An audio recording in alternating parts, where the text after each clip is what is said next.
ওদের সামনে গিয়ে আমাকে নিজের স্বামী বললেন কেন? ভুল হয়ে গেছে। কি বলছি ভুল হয়ে গেছে। অতগুলো লোকের সামনে আপনাকে ওভাবে অপমান করলাম, আমি ক্ষমা চেয়ে নিচ্ছি। তার মানে দয়া করতে গেছিলেন, তাই তো? আমি দয়া করব আপনাকে? আমাকে কে দয়া করে তার ঠিক নেই। তাই তো করেছেন সেদিন, আমাকে প্রাণে বাঁচিয়েছেন। নচে ততগুলো লোকের সামনে একটা জলজান্ত মিথ্যে কথা বলতে যাবেন কেন আপনি? যাক, আজকের পর থেকে তো আপনার সঙ্গে আমার মালিকার বৃত্তের সম্পর্ক ভুলবো না। আপনাকে কিন্তু আমি নিজের প্রয়োজনে এখানে নিয়ে আসিনি। হ্যাঁ, দয়া করে নিয়ে যেতে রাজি হয়েছেন। প্রথমে তো দয়া নিতে চাইছিলেন না আপনি, পরে তো নিয়েছি। হঠাৎ মত বদলালেন যে? ও, তার মানে আপনার কাকা আমায় অতগুলো টাকা চেয়েছিল বলে? কি হতো, টাকা খরচ হতো হতো আমার হতো, তাতে আপনার কি? আমি খারাপ মেয়ে ঠিকই, কিন্তু এতটা খারাপ মেয়ে হতে পারিনি যে সুযোগ নিয়ে একজনকে সর্বশান্ত করে দেব। তাহলে আপনি আমায় দয়া করেছেন বলুন?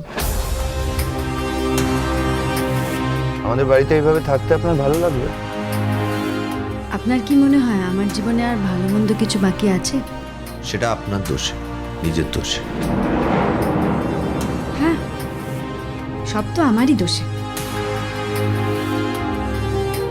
আপনি চাইলে গ্র্যাজুয়েশনটা কমপ্লিট করতে পারেন, আমি আপনাকে হেল্প করতে পারি। বাড়িতে কাজের লোককে কেউ পড়াশুনো শেখাতে চায়? অদ্ভুত ব্যাপার তো না। অবশ্য আপনার মতন নিশ্চয়ই এরকম অনেক দয়ালু মানুষ আছেন যারা এরকম সমাজসেবা এখনো করে থাকেন। জাস্ট শাট আপ, একদম চুপ। খুব কথা বেরোচ্ছে না মুখ দিয়ে, এখন আমায় টিজও করছেন। How dare you! আপনি বা বাড়ির কাজের লোককে পড়াশোনার শেখানোর লোভ দেখাচ্ছেন কেন? আপনাকে কিচ্ছু করতে হবে না, আপনি অন্ধকারেই পড়ে থাকুন, বুঝলেন? আমি আর কখনো কোনোদিন আপনাকে কোনো ভালো কথা বলবো না, হয়েছে? ডান। আর কখনো কোনোদিন বলবেন না? না, প্রয়োজনই পড়ে না। হ্যাঁ, আমি আশাও করি না আপনি বলবেন। আমার বাড়ি গিয়ে যে খুব একটা আপ্যায়ন জুটবে না তা নিশ্চয়ই বুঝে গেছে। হ্যাঁ, জানি তো। এত অপমান সহ্য করেন কি করে আপনি? কি করব বলুন, যার যেমন কপাল। একটাই ইচ্ছে ছিল, সেটা পূরণ হলো না। কি ইচ্ছে? যদি আমার বোনটার সাথে একবার দেখা করে আসতে পারতাম, সর্বজিৎকেও যদি একবার দেখে আসতাম, মানে আসার আগে একবার যদি ওদের সাথে। ছুটিটা আসলে সর্বজিৎকে খুব ভালোবাসে, সর্বজিৎও ছুটিকে খুব ভালোবাসে। দুজন দুজনকে এতটা ভালোবাসে বলেই তো এত বড় একটা ভুল করে ফেললো। আপনি ভালোবাসা বোঝেন? আমি না প্রথম প্রথম বুঝতে পারতাম যে ওদের দুজনের মধ্যে কিছু একটা, কিন্তু ওরা যে দুজন দুজনকে এতটা ভালোবাসে সেটা বুঝতে পারিনি। যাক, আমি একটা অন্য কথা জিজ্ঞেস করেছিলাম। হ্যাঁ, কি বললেন?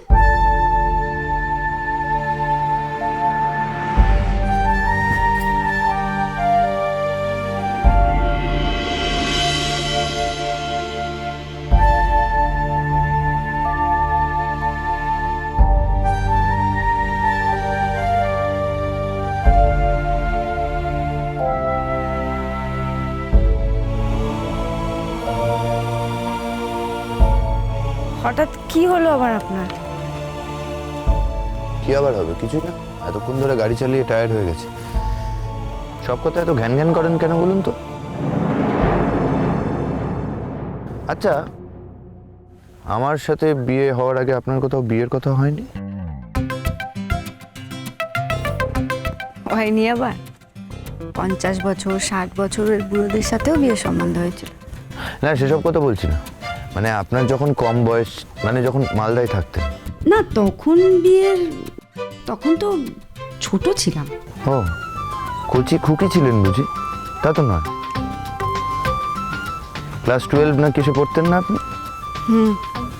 হ্যাঁ, তখনই বলছি, তখন কোনো কথাবার্তা হয়নি, মানে আপনার কাউকে পছন্দও হয়নি? ওই আমাদের উল্টো দিকের বাড়িতে একজন জেঠিমা ছিলেন, তার ছেলের সঙ্গে কি তার ছেলের সাথে? জেঠিমা চেয়েছিলেন আর কি তার সাথে আমার বিয়ে হোক।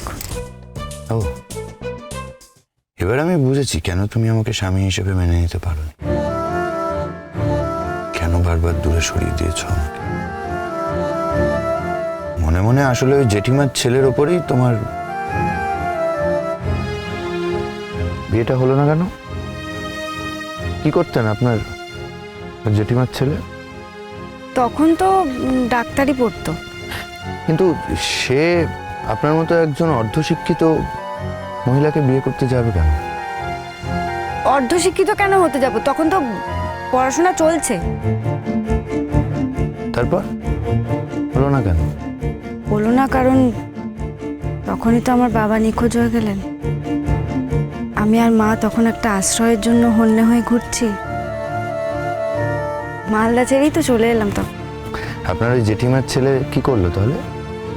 বিপদের দিনে এগিয়ে এলো না তাহলে? কে, রিজুদা? না, রিজুদা তো তখন তখন দিল্লিতে ছিল।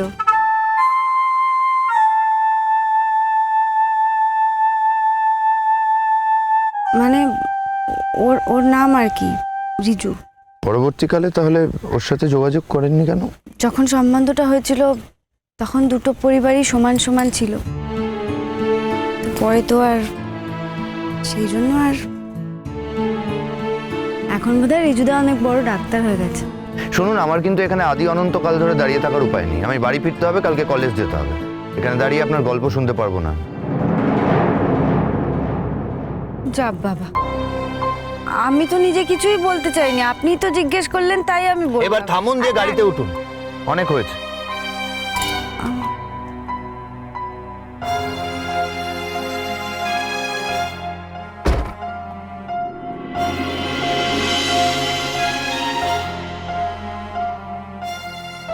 একেই বলে বড় লোকের মেজাজ, কখন যে কোন কথায় কি বলে তার ঠিক নেই। এখন তো আমি গাড়িতে উঠে পড়েছি, এবার গাড়িটা চালান।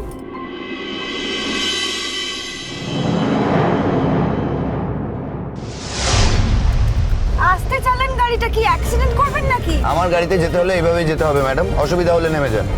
আরে ভুলে যাবেন না যে আপনি আমার ঘাড়ে চেপে বসেছেন, আমি আপনার ঘাড়ে উঠে বসি।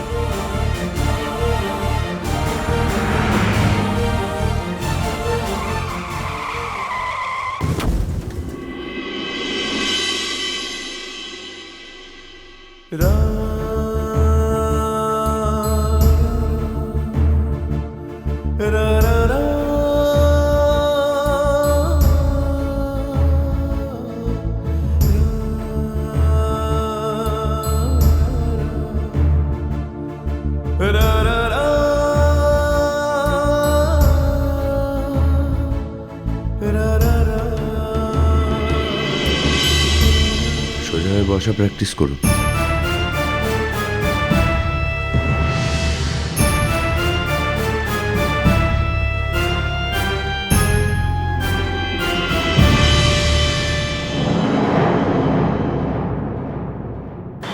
আমি জানতাম আমার সোজা সরল ভালো মানুষ ছেলেটাকে পেয়ে ওই মেয়ে মাথাটা খাবে, আর দেখো ঠিক তাই হল, ঠিক তাই হল।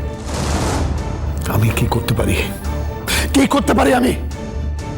আমরা সবাই পই পই করে ছেলেটাকে বুঝিয়েছিলাম, কে কার কথা শোনে? দাদা দাদা দোষটা কিন্তু আমাদের না পুপুলকে পাঠানো উচিত হয়নি, আমাদের কারো যাওয়া উচিত ছিল। ঠিক কথা বলেছো শাহানাদি, ঠিক কথা বলেছো। আরে বাবা, অষ্টমঙ্গলার দিনে দিনেই তো গেল, সেখানে গিয়ে ওই গাঁয়ের হাড় হাবাতে লোকগুলো এত সহজে পুপুলকে ছেড়ে দেবে ভেবেছো?